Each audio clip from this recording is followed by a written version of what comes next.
it is winter time. The earth wears a snowy garment, and looks like marble hewn out of the rock. The air is bright and clear, the wind is sharp as a well-tempered sword, and the trees stand like branches of white coral or blooming almond twigs, and here it is keen as on the lofty Alps. The night is splendid in the gleam of the northern lights, and in the glitter of innumerable twinkling stars. But we sit in the warm room, by the hot stove, and talk about the old times. And we listen to this story. By the open sea was a giant's grave, and on the grave mound sat at midnight the spirit of the buried hero, who had been a king. The golden circlet gleamed on his brow, his hair fluttered in the wind, and he was clad in steel and iron. He bent his head mournfully, and sighed in deep sorrow, as an unquiet spirit might sigh. And a ship came sailing by. Presently the sailors lowered the anchor and landed. Among them was a singer, and he approached the royal spirit, and said, "Why mournest thou, and wherefore dost thou suffer thus?" And the dead man answered, "No one has sung the deeds of my life, they are dead and forgotten.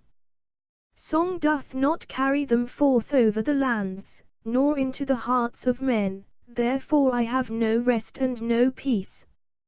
And he spoke of his works, and of his warlike deeds, which his contemporaries had known, but which had not been sung, because there was no singer among his companions.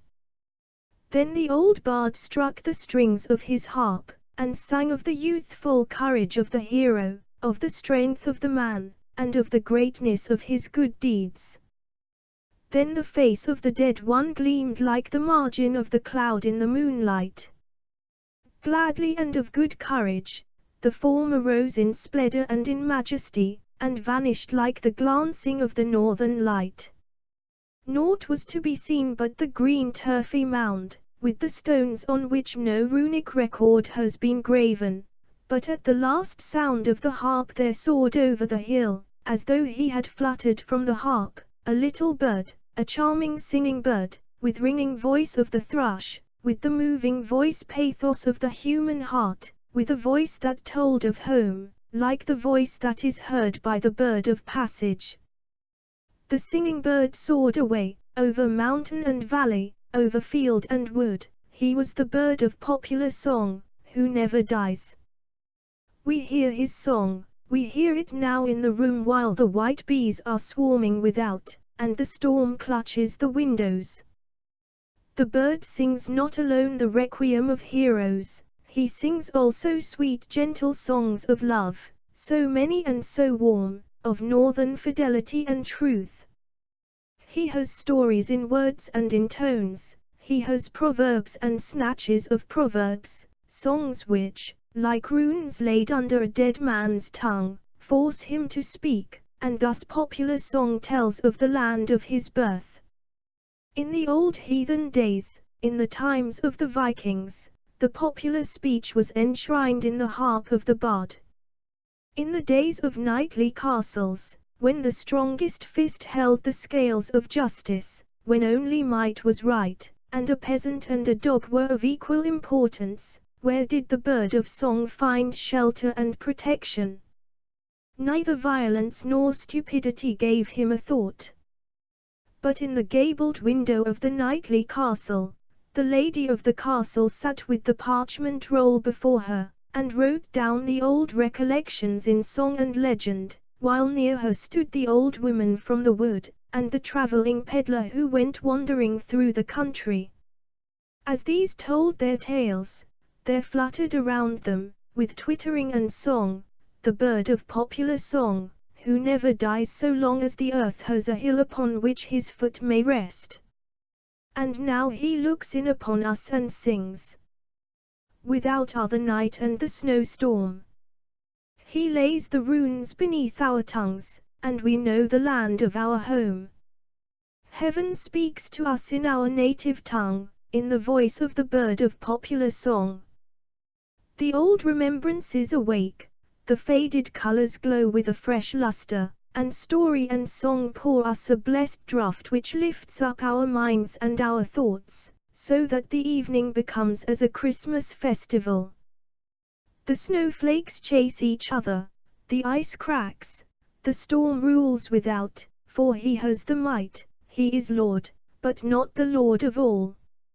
It is winter time. The wind is sharp as a two-edged sword, the snowflakes chase each other, it seems as though it had been snowing for days and weeks, and the snow lies like a great mountain over the whole town, like a heavy dream of the winter night.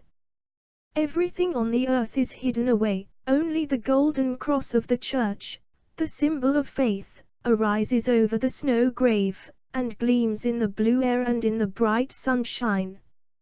And over the buried town fly the birds of heaven, the small and the great, they twitter and they sing as best they may, each bird with his beak.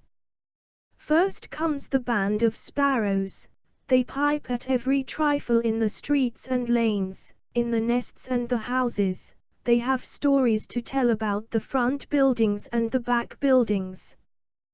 We know the buried town, they say, everything living in it is pipe, pipe, pipe. The black ravens and crows flew on over the white snow. Grub, grub, they cried. There's something to be got down there, something to swallow, and that's most important. That's the opinion of most of them down there, and the opinion is goo good. The wild swans come flying on whirring pinions, and sing of the noble and the great, that will still sprout in the hearts of men, down in the town which is resting beneath its snowy veil. No death is there, life reigns yonder, we hear it on the notes that swell onward like the tones of the church organ, which sees us like sounds from the elf hill, like the songs of Ossier, like the rushing swoop of the wandering spirit's wings. What harmony! That harmony speaks to our hearts, and lifts up our souls. It is the bird of popular song whom we hear. And at this moment the warm breath of heaven blows down from the sky. There are gaps in the snowy mountains, the sun shines into the clefts, spring is coming, the birds are returning, and new races are coming with the same home sounds in their hearts. Hear the story of the year, the night of the snowstorm, the heavy dream of the winter night, all shall be dissolved, all shall rise again in the beauteous notes of the bird of popular song, who never dies.